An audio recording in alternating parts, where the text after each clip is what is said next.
Hi, I'm Alex. Welcome back to another episode of A Season at Shavers Creek. It's been an interesting summer with some new species sightings, new behaviors displayed, and some familiar visitors too. Let's take a look.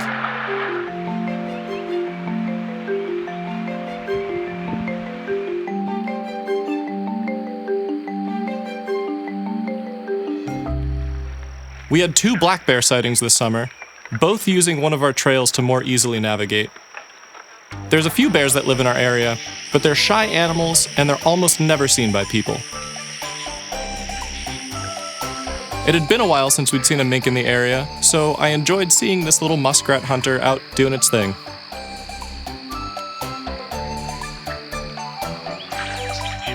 In keeping with our tradition of sightings of white-tailed deer and other wildlife using the same spaces, I wanted to include this quick clip of this deer and great blue heron hanging out right by our troll bridge. Just upstream, we found these 2 playful fawns bounding past a resting green heron, which ends up startling them a little bit. Just a few weeks later, we had some heavy spring rains that raised the water level of Shavers Creek by a few feet. And I really appreciated the courage that this young fawn showed by fording this fast-flowing stream. Now this spot on the creek served as an attractive natural bird bath once the water level went back down, and we see this flock of common grackles taking a bath on a hot summer's day. It looks like a mix of adults with their iridescent heads, and some juveniles too, who are a little bit more brown in color.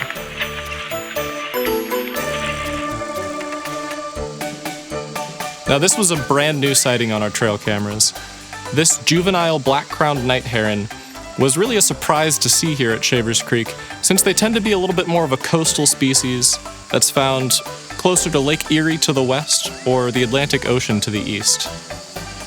I liked this because it was reminiscent of the sighting of the juvenile white ibises that we had last summer, which was the first time that they'd ever been seen in the area.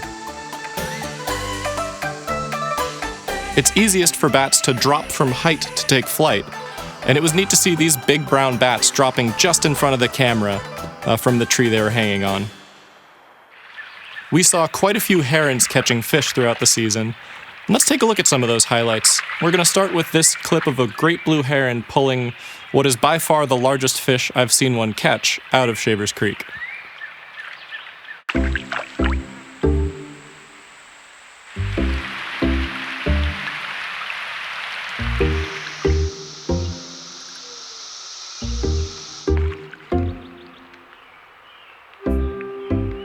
Now this was by far my favorite video from the summer. I've said it before, but the patience of these herons never ceases to impress me. This bird was so still and patient that it didn't even activate the trail camera until it actually lunged for the fish.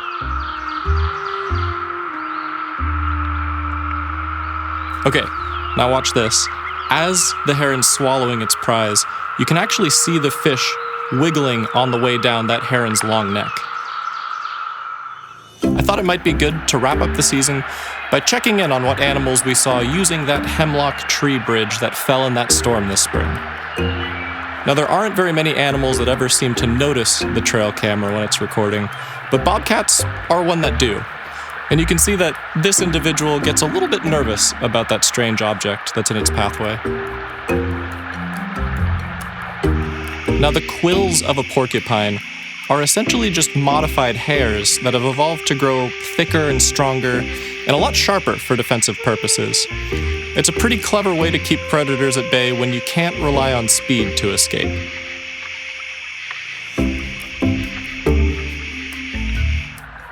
We were lucky enough to get a good look at one of our belted kingfishers on the log bridge. And we've seen them hunting in past episodes, but up close, you really get a chance to see that large bill that they use to catch fish and other aquatic critters, and it gave us a good chance to hear their loud rattling call. This pileated woodpecker is out on the hunt for insects, which often colonize fallen trees. It seems he came up a little short this time, but he was kind enough to give us a good look at our largest species of woodpecker. And if you look closely, you might notice a little red streak extending from the beak right down toward the neck. which tells me that this is a male that we're looking at. We had quite a few wild turkey sightings this summer crossing back and forth over Shavers Creek. And I think these birds are often underappreciated, as they've got gorgeous plumage, sporting so many different textures and colors. Now these young turkeys, or poults, will be sticking around with their mom, and multiple groups will often join up together for safety and security. And we saw one of these groups that had 2 adult females and over a dozen young exploring Shavers Creek. Finally, barred owls are often found near wetland habitat, and one of their favorite little snacks is actually crayfish. Now, if you look closely, you can just make out the curved tail of this crayfish that this owl caught just moments ago in the creek. Thanks for joining us for another exploration of the seasons at Shavers Creek. Be sure to check in again this fall for another episode, but until then, never stop discovering.